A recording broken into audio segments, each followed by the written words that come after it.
तो आज हम पढ़ेंगे वाट्स सर्जरी के बारे में।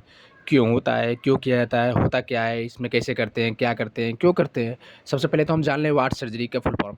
वाट्स सर्जरी का फुल फॉर्म होता है वीडियो असिस्टेंट थोरेसिकोस्कोपिक सर्जरी, जिसमें हम एक स्कोप के द्वारा थोरेसिक सर्जरी को सफल करते हैं, सर्जरी करते हैं।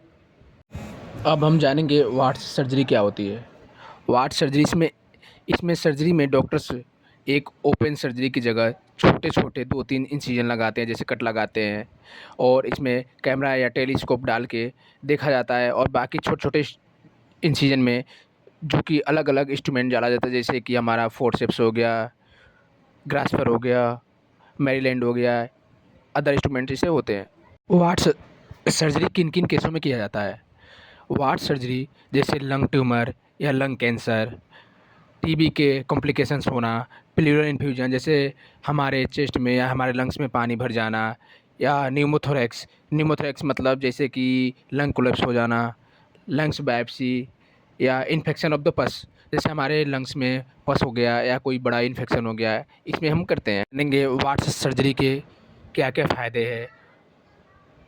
पहला फ़ायदा वाट्स सर्जरी के लिए कि हम लोग वाट्स सर्जरी में एक छोटा सा इंसिजन जिसमें कम दर्द होता है, कम ब्लीडिंग होती है, इसमें जल्दी रिकवरी का चांस होता है, ब्लड लॉस बहुत कम होता है, बहुत कम, लेस देन 10 ml या 20 ml। इन्फेक्शन है रिस्क कम होता है, इन्फेक्शन के चांसेस बहुत ज़्यादा कम होते हैं। हॉस्पिटल स्टे कम होता है, पेशेंट जो होता है हमारा हॉस्पिटल में नियर अबाउट 2 या 3 दिन रखते हैं, फिर डिस्चार्ज कर देते हैं। वाट्स सर्जरी और ओपन सर्जरी में डिफरेंट क्या है? वाट्स सर्जरी इसमें हम छोटे-छोटे स्मॉल कट्स लगाते हैं, जैसे कि हम अगर ओपन सर्जरी कर रहे हैं तो इसमें हम लोग चेस्ट ओपन करते हैं या बड़ा कट लगाते हैं। वाट्स सर्जरी में हम कैमरा के द्वारा या वीडियो असिस्टेंट के द्वारा हम देखते हैं, गाइड करते हैं। और ओपन सर्जरी में हम लोग डायरेक्ट ओपन व्यू अपने आँखों से देख के सर्जरी करते हैं।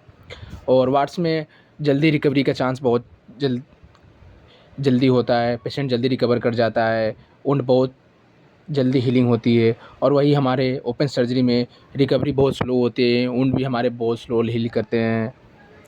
जानेंगे thoracic cancerous and non cancerous tumour के बारे में। जैसा कि हम लोग है, नॉन कैंसरस ट्यूमर जो होता है उसको हम लियोमा बोलते हैं, जो कि हम लोग नॉन कैंसरस ट्यूमर और स्मूथ मसल से मिलके बनता है। ये चेस्ट में हमारे मोस्टली एसोफेगस, जिसको हम लोग फूड पाइप भी बोलते हैं, वहाँ पे ये मिलता है। थोरेसिक सर्जरी के लक्षण क्या होते हैं? कब हम थोरेसिक सर्जरी करते हैं, क्यों करते हैं?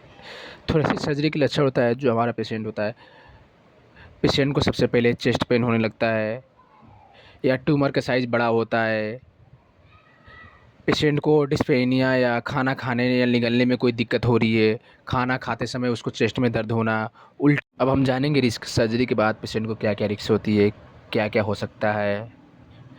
सबसे पहले तो ब्लीडिंग हो सकती है, जहाँ भी हमारा इंसिजन साइड है या हमने जहाँ से ट्यूमर एक्सीजन किया है, एक्सरसाइज किया है, वहाँ ब्लीडिंग हो सकती है। या फिर एसोफेगल लीक हो सकती है, जो हम लोग एसोफेगस को कट करके निकालते हैं ट्यूमर को, वहाँ से लीकेज कर सकता है। इन्फेक्शन के सोर्सेज हो सकता है या इन्फेक्शन हो सकती है। उसके बाद हम जानेंगे रिकवरी, पेशेंट सर्जरी के बाद रिकवरी कितने दिन में कर जाएगा। पेशेंट रिकवरी हमारा जैसे कि मोस्टली 4 से 7 डे हॉस्पिटल में रखते हैं, उसके अलावा उसके बाद हम लोग डिस्चार्ज करते हैं। फिर उसको हम लोग पेशेंट को गाइड करते हैं या फिर बताते हैं कि पेशेंट लिक्विड डाइट ले, ज़्यादा हैवी खाना ना खाए, नॉर्मल डाइट ले, लिक्विड डाइट ले। लोग इस वीडियो को ज़्यादा से ज़्यादा शेयर करें ताकि आपके दोस्तों के पास पहुंच सके। Thank you so much.